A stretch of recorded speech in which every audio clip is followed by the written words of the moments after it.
कृष्ण कहते हैं, जहाँ प्रेम में अहंकार आ जाए वहाँ विनाश निश्चित हो जाता है, और जहाँ प्रेम त्याग बन जाए वहाँ से जन्म लेती है दिव्यता। नमस्कार दर्शकों, आप देख रहे हैं भक्ति की कहानियाँ, जहाँ कथा नहीं अनुभव होता है। पिछले एपिसोड में आपने देखा कैसे भगीरथ की कठोर तपस्या से माँ गंगा स्वर्ग से पृथ्वी पर उतरी। लेकिन आज की कहानी प्रेम, अहंकार और विनाश की है। एक ऐसा प्रेम जो पूरे ब्रह्मांड में सबसे पवित्र माना जाता है, भगवान शिव और माता सती का प्रेम। लेकिन एक अपमान ने सब कुछ बदल दिया।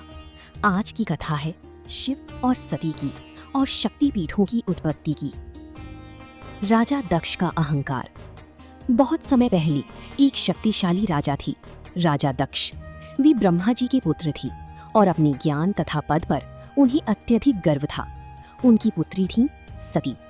सती बचपन से ही भगवान शिव को अपना पति मान चुकी थी। सती की तपस्या। सती ने वर्षों तक महादेव को पाने के लिए तपस्या की और अंततः भगवान शिव ने उनकी भक्ति स्वीकार कर ली। दोनों का विवाह हुआ। पूरा ब्रह्मांड इस दिव्य विवाह का साक्षी बना। लेकिन राजा दक्ष इस विवाह से कभी खुश नहीं थी। दक्ष का अपमान। दक्ष को लगता था शिव एक योगी हैं, शमशान में रहने वाली, भस्म लगाने वाली। वे शिव को अपने योग्य नहीं मानती थी। एक दिन राजा दक्ष ने एक विशाल यज्ञ आयोजित किया। उन्होंने पूरे ब्रह्मांड को निमंत्रण भेजा, लेकिन जानबूझकर शिव और सती को आमंत्रित नहीं किया। सती का निर्णय। जब सती को ये पता चला, उन्होंने शिव से कहा, मैं अपने पिता के यज्ञ में जाना चाहती हूँ। महादेव ने शांत स्वर में कहा, जहाँ अपमान हो वहाँ जाना उचित नहीं। लेकिन सती का हृदय एक पुत्री का हृदय था और वे यज्ञ में चली गईं। यज्ञ सभा में अपमान। जब सती वहाँ पहुंची तो किसी ने उनका सम्मान नहीं किया और फिर राजा दक्ष ने भगवान शिव का अपमान करना शुरू कर दिया। वह योगी, वह भिखारी, वह मेरे योग्य कभी नहीं हो सकता। सती का आत्मदाह। सती ये सब सह नहीं पाई। उन्होंने कहा, जिस शरीर को आपने जन्म दिया, आज मैं उसी शरीर का त्याग करती हूँ। और योग अग्नि द्वारा उन्होंने स्वयं को भस्म कर दिया। पूरा यज्ञ स्थल शोक और भय से भर गया। महादेव का क्रोध। जब भगवान शिव को ये समाचार मिला तो उनका क्रोध पूरा ब्रह्मांड हिला गया। उन्होंने अपनी जटा से उत्पन्न किया वीरभद्र।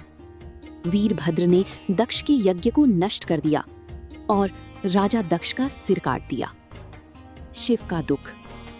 लेकिन महादेव का दुख अब भी समाप्त नहीं हुआ था। उन्होंने सती के जले हुए शरीर को उठाया और पूरे ब्रह्मांड में विलाप करते हुए घूमने लगी। उनका तांडव पूरी सृष्टि के विनाश का कारण बनने लगा। शक्तिपीठों की उत्पत्ति। तब भगवान विष्णु ने अपनी सुदर्शन चक्र से सती के शरीर को कई भागों में विभाजित कर दिया। जहां जहां सती के अंग गिरे वहां बनी शक्तिपीठ। आज भी वे स्थान मां शक्ति की पवित्र तीर्थ माने जाते हैं। इस कथा का गहरा अर्थ। अहंकार सबसे बड़ी विनाश का कारण बनता है। प्रेम में सम्मान होना आवश्यक है और सच्चा प्रेम कभी समाप्त नहीं होता। कलयुग के लिए संदेश। आज हम रिश्तों में सम्मान भूलती जा रहे हैं, लेकिन जहां सम्मान नहीं वहां प्रेम भी टिक नहीं सकता। एक अंतिम सच्चाई। भगवान शिव ने संसार को सिखाया, प्रेम केवल पानी का नाम नहीं, प्रेम समर्पण का नाम है। तो दर्शकों, ये थी कहानी शिव और सती के अमर प्रेम की। अगर आपको ये कथा पसंद आई हो तो लाइक करें, शेयर करें और चैनल को सब्सक्राइब जरूर करें। कमेंट में जरूर लिखें, जय श्री कृष्ण। हम फिर मिलेंगे एक नई भक्ति कहानी के साथ। तब तक के लिए धर्म के मार्ग पर चलती रहिए और भगवान पर विश्वास बनाए रखिए। बनी रही भक्ति की कहानियां परिवार के साथ। धन्यवाद। राधे राधे। अगर आपको हमारी स्टोरी वीडियो अच्छी लगी हो तो हमारे वीडियो को लाइक करें, चैनल को सब्सक्राइब करें और अपने फ्रेंड्स के साथ भी शेयर कीजिए और कमेंट में बताइए कि कैसी लगी आपको ये स्टोरी। धन्यवाद।